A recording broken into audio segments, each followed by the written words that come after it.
If you're a gamer and you haven't heard about the drama between Microsoft and the CMA, the rock you've been sleeping under has to be gigantic.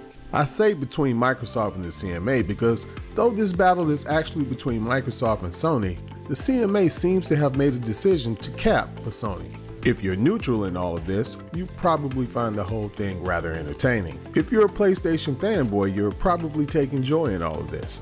But if your gaming platform of choice is Xbox and you're dreaming of the probability of Game Pass being injected with a mass dose of Activision games, you're probably worried the CMA will crush your dreams. But if you're the latter, you more than likely have nothing to worry about other than the minor inconvenience of Microsoft having to play the game, no pun intended, according to rules already set by Sony.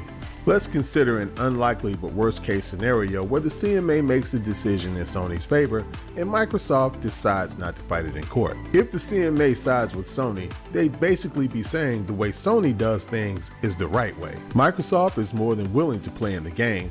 They simply have to do it according to the rules and common practices that Sony has already established. While Microsoft may find this strategy to be a bit tedious, having to have numerous meetings and negotiations each time they want to lock in an exclusive deal, or the idea of only being able to purchase individual studios, Microsoft still has one thing that Sony doesn't have, and that is more money than God. And let's be honest, at this point, Sony would be dealing with an extremely pissed off Microsoft. The giant will be awakened and will certainly be on the warpath. Sony will have sent a clear message in the public eye. Anyone looking to compete with them had better do so with unbridled intent, or reconcile with the fact that you're probably going to end up being the next Dreamcast. When two football teams meet on the field, they're both governed by the same rules. It doesn't matter if one team has stronger, faster players and has the resources to totally dominate the other team. The dominant team can brutalize the weaker team for all 4 quarters as long as they do it according to the rules. In the game of spending money to acquire individual studios and timed exclusives, it would take high levels of denial to think Microsoft doesn't have what it takes to be king if they're pushed into a corner and forced to subscribe to Sony's playbook. Because Microsoft is no longer handcuffed to a single piece of hardware, they could use exclusive content to promote Game Pass, PC gaming, cloud gaming, and other gaming services such as mobile gaming. Now, I want to make one thing clear. There is a chance that the US or CMA regulators could decide on Sony's behalf, even if they know it's the wrong decision. It may be a stupid decision that they'll certainly take criticism for, but it wouldn't be illegal. The harsh reality is, due to the way money is passed to politicians through super PACs whose donors are clouded in secrecy, Sony could be bribing regulators and the gaming public would never know it.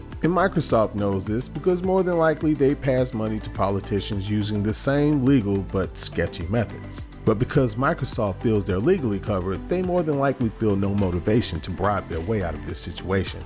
In the unlikely event it comes down to it, they'll more than likely spend that money fighting the CMA in court. The CMA has exposed some of their points as being things such as believing Microsoft and Nintendo are competitors because Nintendo's platform consists of family-friendly games. And comically, they've also expressed their concern that Microsoft may make the games in their portfolio exclusive. If the CMA takes these talking points into a court of law, they're going to get slaughtered.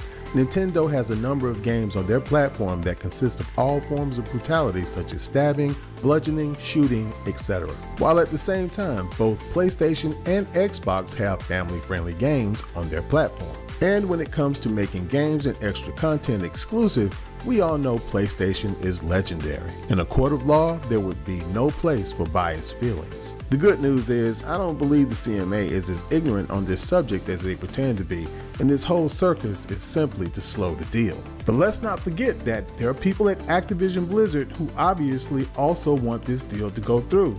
And if it doesn't go through because of anything that Sony may have done, Sony will have surely created enemies at Activision Blizzard.